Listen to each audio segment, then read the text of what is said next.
Well, good afternoon, viewers. Today we have a Ford F-150. I think it's a 10 or 11. And the problem is with the passenger seat. I'm just checking the driver's seat. That's forward. That's rear. That's front, up, down. And that's rear, up, down. And you can hear a relay clicking. And problem is the passenger seat doesn't move up and down. So I just wanted to confirm the proper operation of it. So it goes rear, forward, front, up, down, but no action for rear. But I can hear the relay clicking. So let's put it all the way back and tilt it up as high as it will go so we can get underneath there and potentially check to see if we're getting power to the motor. So this has got the 10-way power seat, and I moved the seat all the way rearward, and looking underneath here, can't really see too much. I don't see any damaged wires. There's lots of stuff that was under the seat, but I took it out from the back. I think the motor that we need is one we can't get to. I'm going to try and identify the actual motor in question. I think we might have to unbolt this seat and tip it back. So here is the wiring diagram for the 10-way power passenger seat.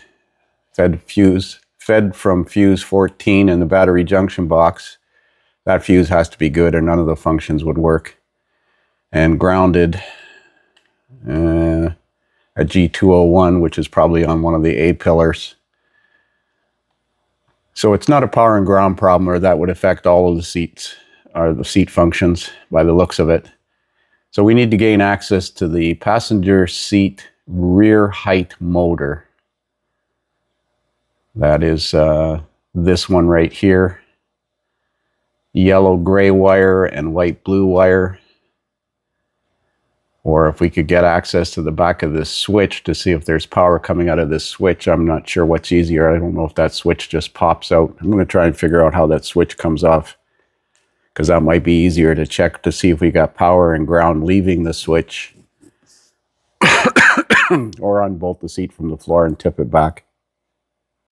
So if you undo the 4 bolts, fortunately the seat moves forward and back. So if you move it back, you can get at the front bolts with an impact gun, and move it forward, you get at the rear bolts. Heaven help you if it didn't move in either direction. So we're looking for the white blue wire and the yellow gray wire. I think this seat here, this motor here, I think is for up and down in the front, or maybe that's fore and aft. I'm gonna see, and the other one doesn't have it. So it's got to be this motor back here. This one underneath here, the one that's difficult to get to. I got to try and locate the connector. So it appears this front motor on the right side, closest to the door here, this one right here, is for the rear up and down. As I disconnected that motor over there, and that stopped the up and down of the seat. But I've got a connector or a headlight wire to cross that. And when I go down, it lights the headlight, but when I go up, it doesn't. And it's my opinion that it should reverse polarity to make the motor run the other way. So I think the switch has failed. That's down, and this is up, and nothing happens. Okay. I wonder how this switch comes out. So the plastic bezel just clips off the bottom. Probably a little pry tool underneath here. It clips off of here and then lifts off the top. So pry the bottom out first. You don't have to take the knobs off like I have until you're changing the switch. Then you can undo the harness and pull the harness out from inside and work on it externally here. Now there's nothing to test on the back of this switch, but this violet red wire coming in is my power wire, and this white, green wire and yellow wire, these two corner wires here, are the ones that supply power and ground to the motor. So if I check for power on here, you can see it lights a headlight.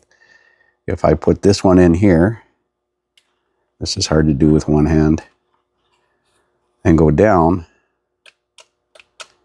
that one's powered, and this one should be ground. And if I go up, this one should be powered, and it's not. So what we're going to do is we're going to disconnect this and use a couple of jumper wires to supply power and ground to the motor, and make sure the motor will run. And we'll run it up so it gets it up to a raised height, and that'll confirm that the motor is okay and the wiring from here to the motor is okay, although it looks intact. And then we'll put the switch back together and order a new switch.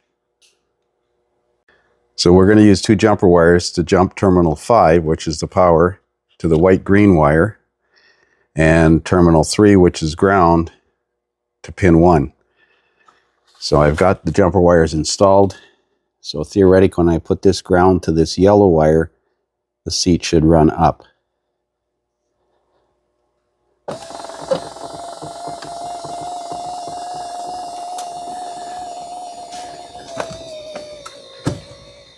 So I'm going to put it maximum height.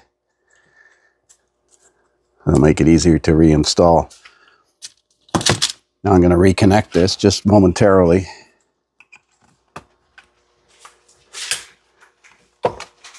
And it goes down but not up. So that confirms the switch is defective.